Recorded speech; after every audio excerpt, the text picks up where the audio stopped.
Well, I just think we sit here and go, nope, there's only one guy getting it. Why?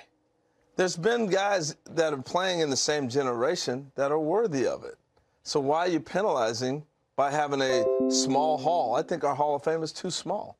I look at the other sports, they throw everybody in.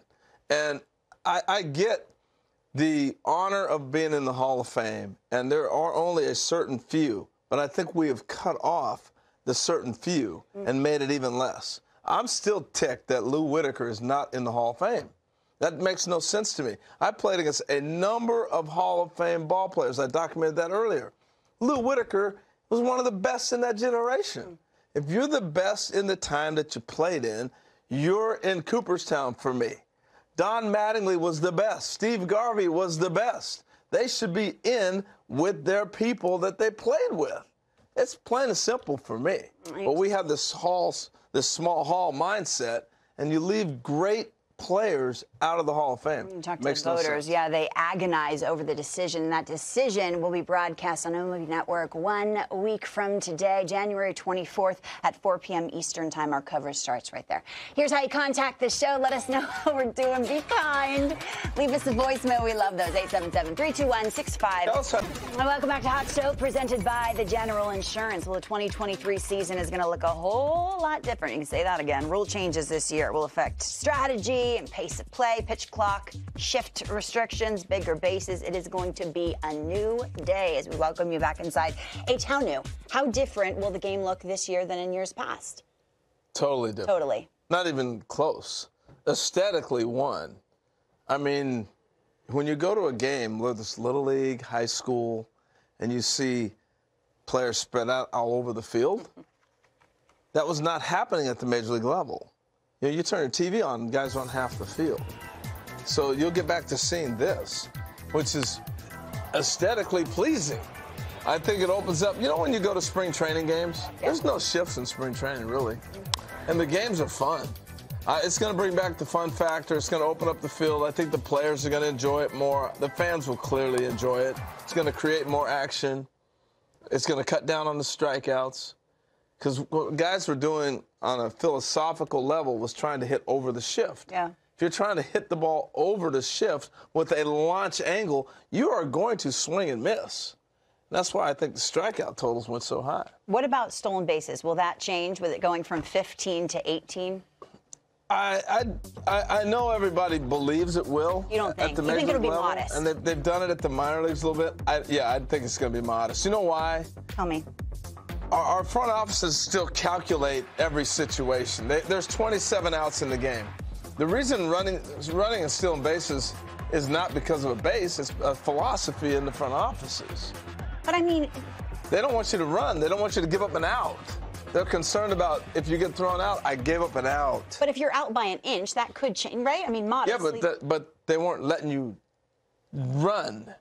I'm hoping they will. I just don't think this changes it that much. Okay, the commissioner said we've tried to address the concerns while also respecting the history of the game. You said the players are going to like it. Do you think that's the case? I think they will. And what have they said? I mean, I think they will. And I'm on the the same page with the commissioner on this. We had to change the history of where this game was headed and bring it back. I think more than anything is, we can talk about the rules, the pitch clock, the timer, all those things. Aesthetically, it changes the game. It's just more pleasing to see.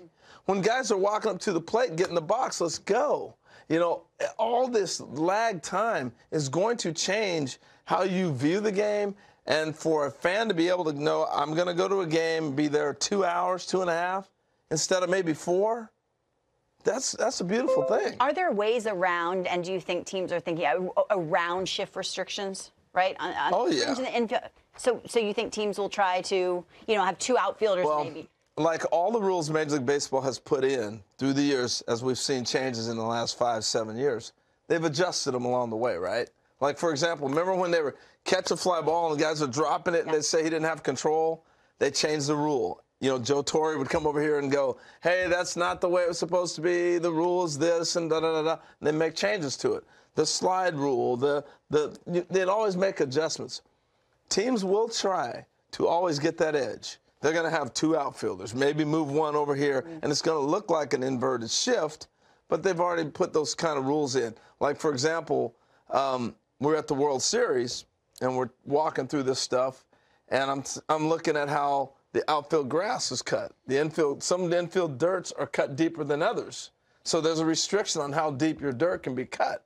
Because if I'm already playing a shift and it's like 19 feet is the dirt, but I got a slow second baseman, I cut it 25 feet. He's still on the dirt, you know. So those things have already been addressed, and I think along the way we'll continue to see adjustments to the rules. You love where this game is headed. JP Morosi, let's welcome you back in, because I love your take on it. I mean, you're on Ballparks every week. What has the reception been from the players?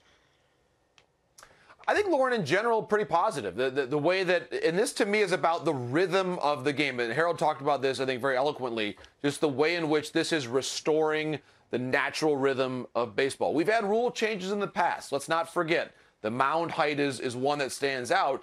And the idea is not to change the history of the game going backwards. It's to allow the game to evolve in a more normal and authentic and genuine way to the game as it was sort of originally intended to be. And sometimes for it to be its true self, you have to manage the change a bit. And I think that's what this is going to achieve. I would also point this out, as I send it back to Harold on this, is a lot of the players who are in the game today have grown up in the minor leagues with varying degrees of these changes and varying degrees of whether it's a pitch clock, the shift. Obviously, that was part of the way that the minor leagues have been a proving ground for these changes.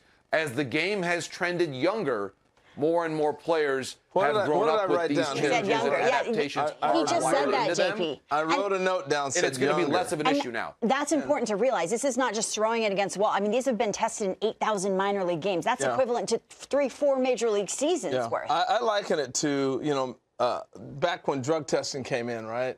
I played in a generation where drug testing was a taboo. You never got tested for anything. These guys have come up with it. And when you talk to players today about drug testing never happened in the past, it's a foreign thought to them. I think the same thing with the rule changes. They're already playing with the pitch clock. They've already been playing with no shift rules. They've already been doing all these things.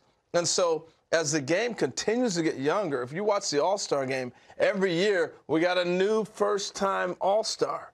There's 26 in this game. There's 30 new guys. The old guys are getting flushed out. That old thinking is moving out. These young players are coming through, and they're coming with all the new rules. Whether it's drug testing or whether it's shift rule or whatever it might be, there's a new generation. This is new and foreign to us, but it's not foreign to the players that are coming through. And, yeah, the veteran guys are going to, oh, no, because I did that. I understand. One rule real quick, and I'll throw it back to you guys. When I broke into the big leagues, you had a flapless helmet. These guys wear the helmet without ear flaps. That's when I broke in. And they fought tooth and nail. And it got to the point where it was like, okay, you're grandfathered in, so you would have like Pete Rose and all these guys hitting without an ear flap. And I came in with it, like, you guys are crazy. You're hitting without an ear flap? You know, I had 2. Then it went to 1 because it was cool.